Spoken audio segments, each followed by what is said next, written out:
when we started our first year, we pretty much slept on it was a what the bed calls an air mattress. Did not furnish the house that we moved in for the first year because we wanted to be that intense about what we're doing. So first year we paid off the house that my father's staying in. The second year we paid off the one that her parents are staying in, and the third year, which we just passed, we paid off our house. So welcome, millionaires and future millionaires. You're listening to the Millionaires Unveiled podcast, a show where you'll hear the stories and interviews of everyday millionaires. We'll unveil their decisions, their strategies, and their portfolio allocation. Now to your host, Jace Mattinson. Welcome back to another episode of the Millionaires Unveiled podcast. This is episode number 403. This is the podcast where we dive deep into the inspiring stories of self-made millionaires from all walks of life. We are your hosts, Jason and Stacy, and each episode we uncover the strategies, setbacks, and turning points that led these individuals to financial freedom. Whether you're just starting out or looking to level up your wealth building journey, join us as we share the secrets and wisdom from those who have built their fortunes from the ground up. Get ready to learn, be inspired, and take actionable steps towards your own success. It's almost April Fool's Day, and we have always talked about pulling a prank on y'all, but have not done so yet, I don't think. One of these years, though, maybe we'll pull an April Fool's prank. At any rate, if you'd like to be on the show, send us an email, millionairesunveiled@gmail.com. We're always looking for new, great, entertaining guests willing to share their story. Today on the show, we've got Marcus. He's got a net worth of 1.3 plus a pension. So he's probably, with the value of the pension, what he will get from income, he's probably north of 3 million-ish in true net worth. And a good chunk of that is in real estate and then the pension and then some in the market. And he has a little bit of inheritance, or I guess some property that's been passed down to him and his wife. At different points, those family members are still alive. But interesting discussion nonetheless, something that we have not gotten into the weeds on very much on the podcast. Inheriting, whether it's property or cash or what have you. So going to be a great episode and discussion with him. And yeah, super excited for it. So without any further delay, let's get right into the episode with Marcus. Marcus, do you want to just give us about your background and what you're up to now? My name is Marcus Scott. I am currently, have been for the last 24 years, an educator, principal.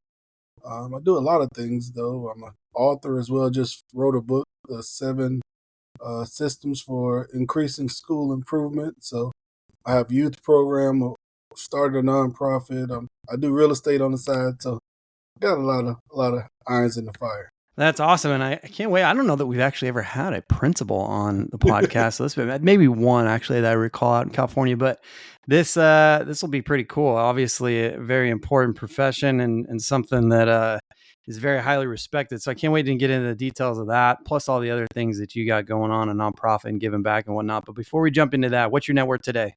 Net worth is about 1.3, close to it. Broken down 890,000 in real estate, which is the majority of net worth. About 250 in retirement between my wife and I. We get a retirement where we get 60% of our highest years, our highest 2 years. So that's actually probably more than the 250. But right now, until we retire, they break it down and how much we have in the account. About 50K in Roth. I just said cards, about 50K between the 3 cards, and in the bank there's about 50K and about 50K in mutual funds, pretty much S&P 500. Nice. So you are one of those that does have a pension, and you do get a value on that. Is that if you were to walk away today, or is that correct as you're marching towards the retirement age? Yeah, if I wanted to cash out, I would get about 150. My wife would get about 100,000, but it's worth way more if we take that at 60% until forever. We get 60% until we die. Yeah, and I guess when are you fully vested on that? Oh, yeah, good question. At 30 years, so I'm at 24 now. So it's oh wow, so you 6 more years, and dang, and that thing turns. I mean, that's really probably worth a few $1 million to you, right? Correct. I mean, with the 60% income stream. And I could actually buy 3 years, which I'm probably going to end up doing. So I'll be able to retire at 50 instead of 53. Oh, good for you. So you got you got 3 years left, man, huh? Is that right? Yeah. Yes, sir. Yes, sir. Wow. So gonna retire at 50 by 3 years.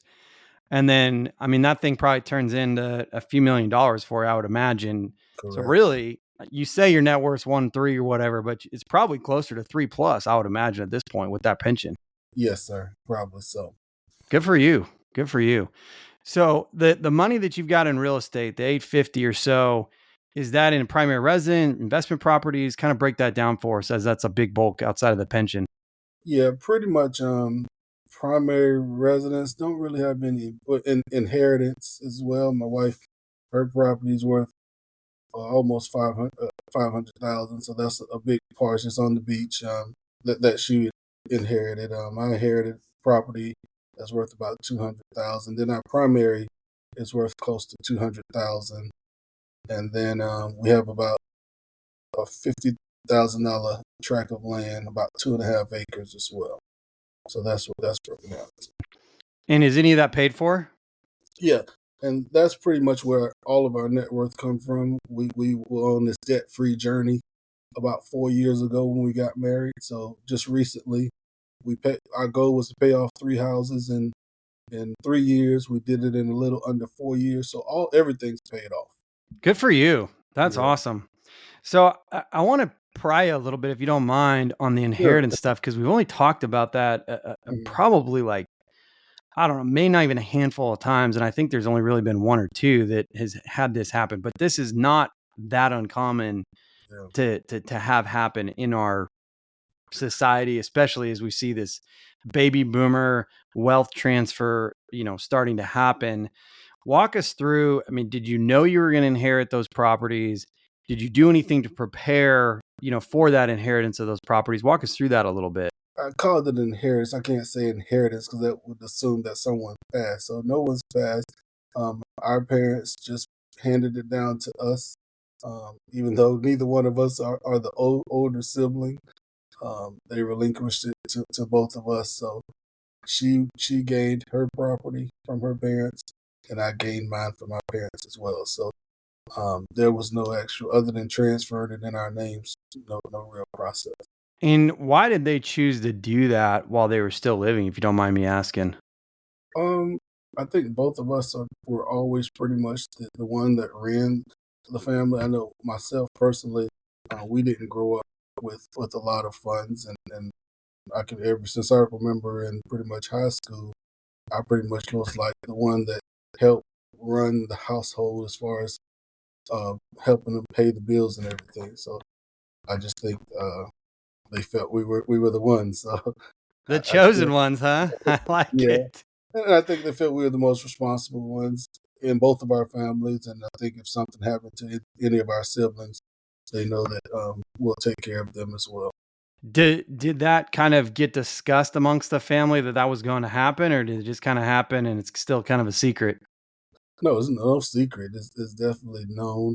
I think it's just it wasn't really no big discussion. It just happened, and I don't think anyone was concerned about it. I mean, so I'm not sure exactly. I guess in most families that would be a problem. In this one, it wasn't because That's cool. Yeah. again, we pretty much were the ones in both of our family that ran the household. Just so happened we're together, but I think we had similar backgrounds in that at a young age we pretty much helped run the household.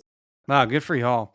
So, do you utilize the one that you said is a beach property as a whole family, or is that mainly for your primary family's use? No, that's well, her parents are still staying in it right now, and uh, even my property, my parents are still staying in it, but we paid them both off, and we currently stay in our own house, which is an hour away from both of them. So eventually, as they're up in age, we maybe will rent it out or use it for our own use. But um, either way, it's paid off, so we know we can do whatever we want with it at this time. That's cool. That's cool. That's awesome. So, in 3 years, you're going to retire in the traditional sense from being a principal. What I mean, 50 is still pretty young for a lot of people. Do you plan to do something else after that, or right off into the sunset and call it a career? Yeah, a lot of people, and especially in education, they go back into teaching and go back into education field and do other things. But I know a lot of principals, they work half time, and what I said is it's a lot of world I want to see, so I'm gonna do a lot of traveling, but I will come back on a volunteer basis and mentor principals. That's part of what my book is about, mentoring principals. So that is what I enjoy doing. So I'll do that as on a voluntary basis, but I don't think I would be on anyone's clock where I'm trying to get necessarily paid unless I'm paid as a consultant to do it.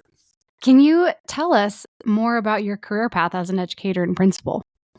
Yes, I started as a teacher, taught pretty much 5 years in the classroom, and then I became an assistant principal, actually one of the youngest assistant principals. I became assistant principal at 23, 27. Did the assistant principal for 9 years, and then became a principal.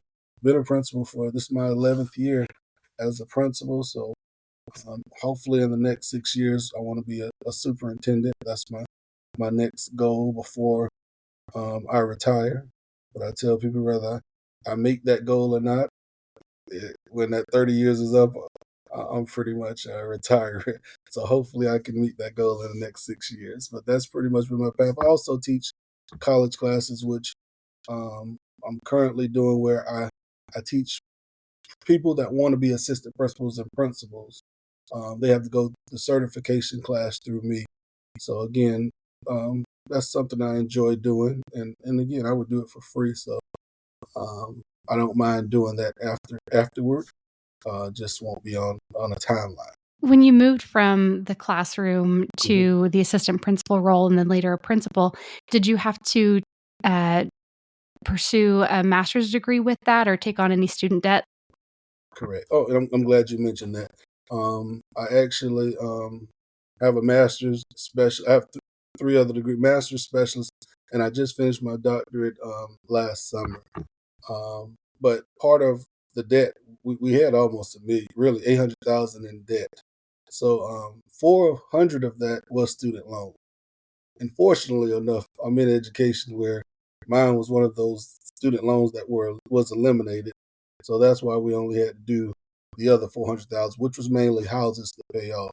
So fortunately, we would still be paying if we had to pay off student loans. So that was a big help that it was eliminated. Wow. Congratulations on your recent doctorate. What an accomplishment. Yes. Tell us more about your debt free journey that you embarked on 4 years ago.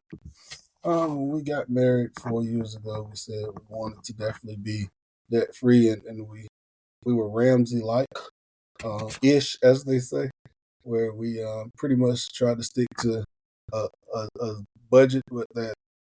Although we were making uh, good money, I think at the most we were making 200,000 a year. Um, when we started our first year, we pretty much slept on it was a what the bed calls an air mattress. Did not furnish the house that we moved in for the first year because we wanted to be that intense about what we're doing. So first year we paid off the house that my father's staying in. The second year we paid off the one that her parents are staying in, and the third year, which we just passed, we paid off our house. So um, that was how intense we were, and then we paid off all the cars as well. So it was rough because again everything we at one point we were saving up to $10,000 a month. So um, that is the intensity that we have that most people probably wouldn't do. Now our expenses are and during that time we had expenses about 8,000 a month. Now our expenses are 1,000 a month where we don't need. We can spend a lot. We're in a spending stage at this moment where we're able to spend a lot more. Starting a business is one thing, but actually growing it, that's the real challenge. I remember before using Shopify, it felt like a never-ending maze. Managing inventory, handling payments, figuring out how to actually get people to check out. It was overwhelming. Then I found Shopify, and let me tell you, everything changed. Suddenly, selling was smooth, seamless, and actually fun. I could sell on a website, through social, even in person, and now business is booming, and I barely have to think about the back end. It just works. The best part, I'm using the same platform that brands like Momofuku, Gyms, and Chamberlain Coffee trust to power their businesses. If they rely on Shopify, why wouldn't I? Nobody does selling better than Shopify. Home of the #1 checkout on the planet.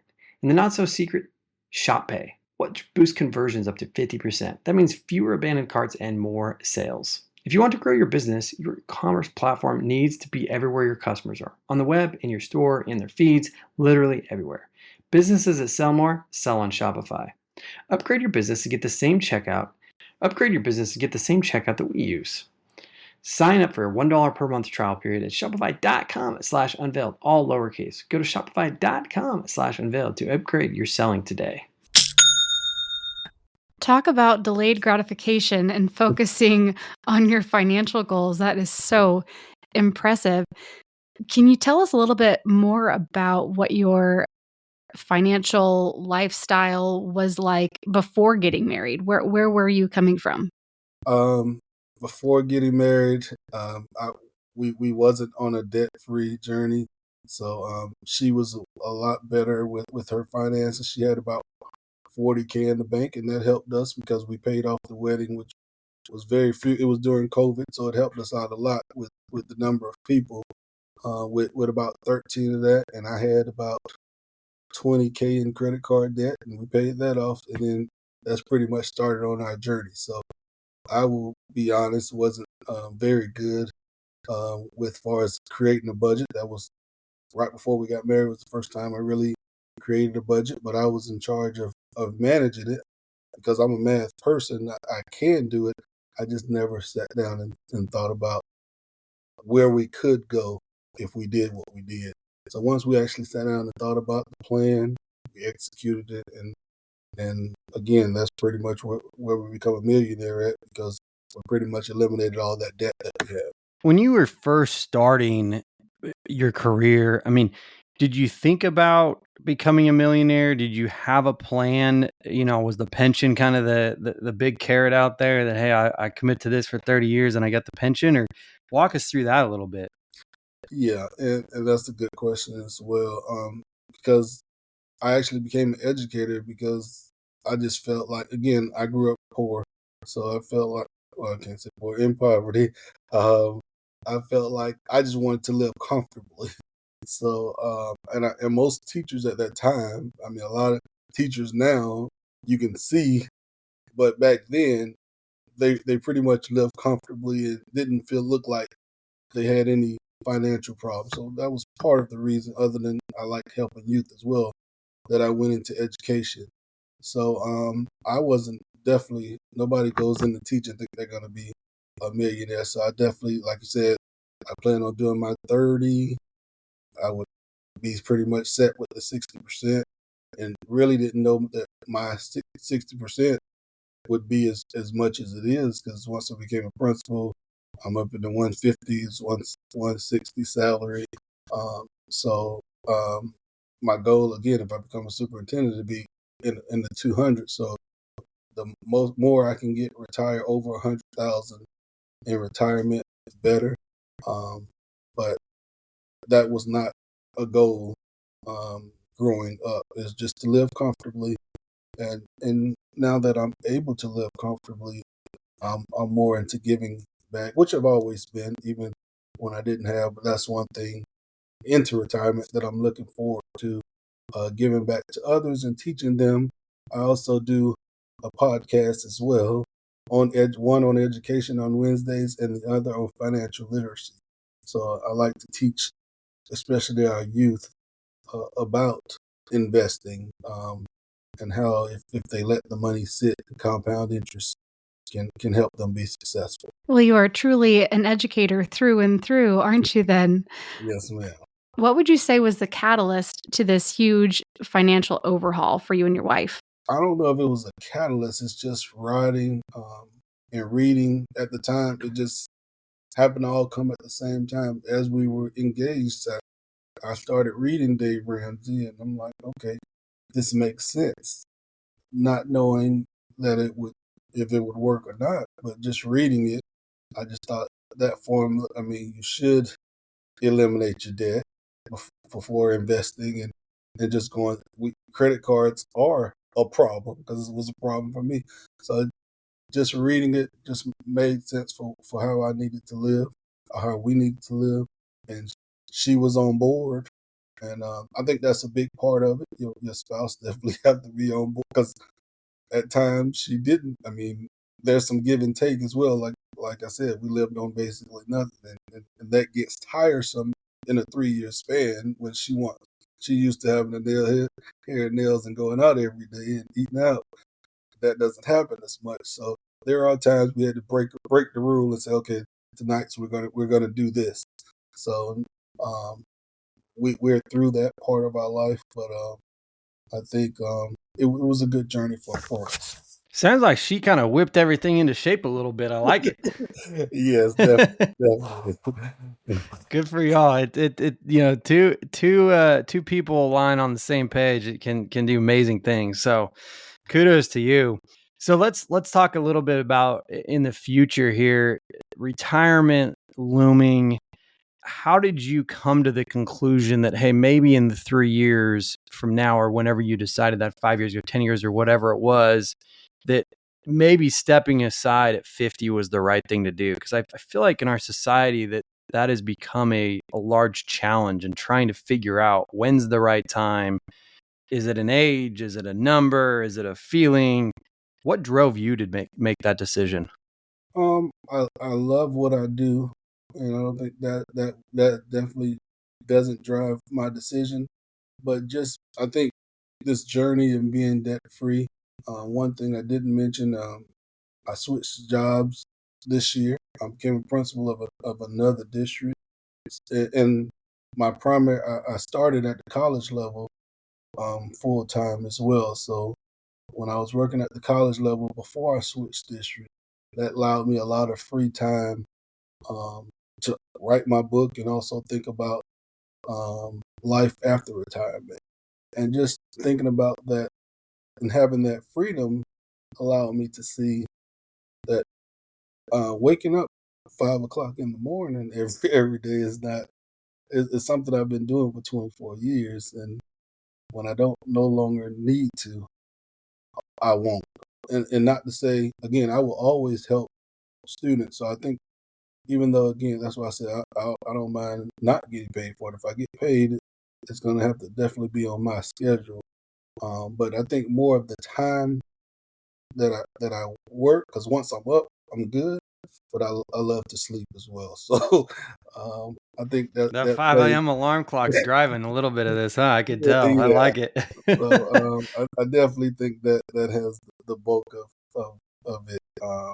Again, I love what I do, and everyone say you're gonna miss it, but I think I'll always have some connections to the school. So if I miss it, I'll go back into the schools. I just don't feel like I would need to be compensated for it. I'm just there to help others. Yeah, you can show up like the school mascot, almost the retired There you go. mascot, you know? There you go. Pop in when you want to, walk the halls, shake some hands, and get out of there if you don't want to be there. I like it. Correct. That's awesome. So as you move into this next phase, emotionally, it seems like you've kind of already moved, and have gone over that hump, which it's great. It's just, I feel like Yeah. a lot of people struggle with that. Mm. You know, how much have you planned into, you said you wanted to travel, you want to do these things. How much time have you invested in planning what that next thing looks like? 'Cause I feel like a lot of people, when they do make this decision or they don't, it's because they don't have a plan set for that next phase. It sounds like you're kind of already got a lot of that in the works. Yeah. And just like we plan for the debt free, we're also planning for and I guess that's why I'm so able to freely talk about it, planning for the next cycle, because one part of that is I also do want to purchase about $1 million worth of duplexes. I have on that 2.5 acres. So with that, I want it to be paid off in the next 7 years as well. So just having that process, figure out how it's going to be paid off before I retire. Even if I do the next 4 years, then it will need to be paid off in the next 4 years. So that's the goal that I think about as well. So, what was what was your question? Your question again? No, that's great. Just the plans that you've got, post retirement. It sounds like you got this. You get these Yeah, so duplexes built that's up on your pretty two and a much half acres, and get those paid off, and then you've got something to keep you busy. Management. If you don't want to go to the school, you can go down to the collect your rent checks, right? correct. So yeah, that's what I was getting at. As far as the plan, so it's all planned out on not just finishing up for myself, but I have children as well, so they can have an inheritance as well. So that is where I'm headed for the future. And then, like I said, if I'm able to get those duplexes up as well, that's more that I can give back to others. Where are you going to travel? Every place in the United States, I mean not United States, in the world. So um, I have a bucket list of Italy, all over Africa, everywhere. So it'll be probably a couple of weeks at a time in different places. You mentioned on your intake form this goal of multi-generational wealth. Can you share a little bit more about the role that you intend on this financial success, how that's playing a role into your kids' lives and your family for some generations on? Correct. Correct. That is the goal. I think right now we were able to, ensure that we are financially straight. But to me, the purpose is to make sure our grandchildren are financially straight as well. So um, that's where the duplexes come in. Again, we're going to try to build 9 units, so that that money should be able to help generations, and then the knowledge that we give them about as far as investing in Roth and mutual funds. So and letting it sit so that which I didn't even know until maybe the last 4 years as far as about investing. So that has been a journey in itself, and that's something we're passing on again to make sure that they're successful. Okay, so along with having that physical duplex to pass on to them, but just the knowledge of it as well in investing. So you just started investing 4 years ago. Correct. That's Well, that's just incredible. learned 4 years ago. We didn't start because remember we paid off debt first. So really, fully investing will probably be a year. Yeah. So are you teaching your kids to start investing now then? Or I'm Yeah, not sure yeah. how old your kids are. So I can't say that fully invested in a year because he, I, I started with his when I did hear about ramp. So his Roth has started when my son's on was 18. So and my daughter will have one young as well. She's just 8, but we're starting theirs. Yeah, definitely at a younger age. And then Wow. I also teach. We teach a youth group on Saturday. So about 40 kids. We just had a financial session with them and also told them the same thing that we're teaching our children, the same thing we're teaching these youth. So um, I also give out a scholarship every year. Now, this year it's going to be a mutual funds instead of cash. So they're going to have to open up a brokerage and we'll put the cash in that brokerage instead of just giving them the cash, which is what we usually do. So that's a big part of what we're doing as well, what I do as well. What a gift that you're able to bestow this knowledge onto the youth, and I can tell how much you really care about them. And I don't want to make you feel bad, but I think your kids are going to have a little leg up on you on that compound interest. Correct, correct, and that is the goal. That is the goal. And I said, had I known back then, yeah. Yeah, those games are tough to play sometimes. No matter how early you start, you're like, had I known when I was born, man. Exactly. Working out of the womb. Well, let's wrap up with some rapid fire questions. What's the most expensive pair of shoes or pants that you've ever purchased? For myself, I could be for anyone. For yourself or for anyone, sure. Well, myself maybe $100, but my son he has some $800 shoes, so Jordan that I purchased. What As kind a did you say they were? They were Jordans. Oh yeah. Oh Some yeah. kind of Yeah. Kobe, Yeah. $800 pair of something. Jordans. Yeah. Yeah. Yeah. That's awesome. What about the most expensive meal out? Again, I usually take. I coached basketball as well. So we usually take a group. So I've probably spent anywhere from 1,000 to 2,400. I think I spent on the faculty one time on their end of the year dinner. Okay. What about the most expensive car or toy that you've purchased? Don't spend much on that, but all of my cars now are pretty much paid cash for. But when I was in college, I probably spent the most on the car, and it was 35,000, I believe, and it was a fully loaded Maximum. Okay. Nice. What about the most expensive trip or experience? That we do a lot. So they're usually average. I mean, at least four of us when we go, so it's about 5,000 a trip. Okay, that's not too bad. What's a key lesson that you learned from childhood? Key lesson that I learned from childhood Yeah. about just in order to be successful, you have to be consistent and work hard. Okay. What's the most fun that you've ever had with money?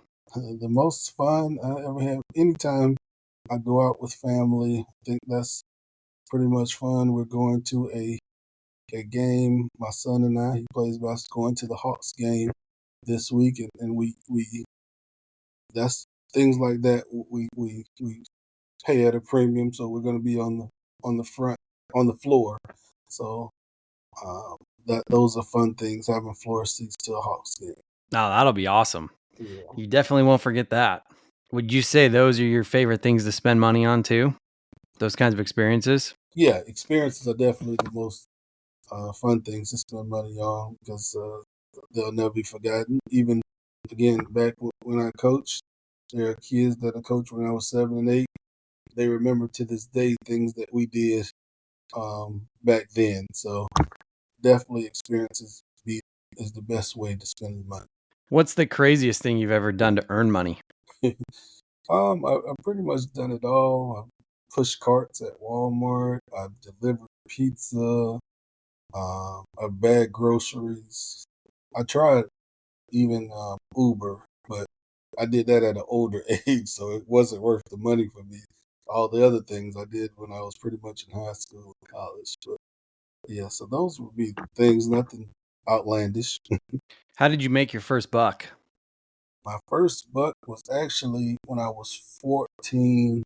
I got a job it was a summer job with the Department of Children's Services. And they paid me to be a receptionist. So that was my first job. Cool. What's the dumbest thing you've ever wasted money on? And I said I was going to remember because I don't really spend, but I don't remember what it was. Dumbest thing I wasted money on, probably a convertible, a purple convertible that I bought one time. It was a PT Cruiser. Okay. Is a purple PT Cruiser convertible? Purple PT Cruiser convertible. Didn't last long. Did last long? No. Buyer's remorse immediately. Exactly. Exactly. Okay. What's something you spent way too much money on but you don't regret? I purchased a lot of books. I like to read a lot, so I don't regret. Come in my room, you'll see 3 full bookcases of nothing but books. And I like to read. So I would expect that from an educator. there you go. What's a closely held belief that you once had that you recently changed your mind on? I would say that all credit is bad for all people. I think credit is bad. However, I think for certain situations, it may have a place. Okay. What are your final pieces of advice for somebody who's just starting out on their journey? Definitely stay away from debt if you can, and then because that will lead you to be more free to do things. As we talked about, the earlier you can put some money and invest in mutual funds, preferably, but any kind of investment would be great. So those would be my suggestions. Awesome. That's Marcus with a net worth of $1.3 million. Add in the pension there. He's well over $3 million. Thanks for coming on the show today. Appreciate you, Jace.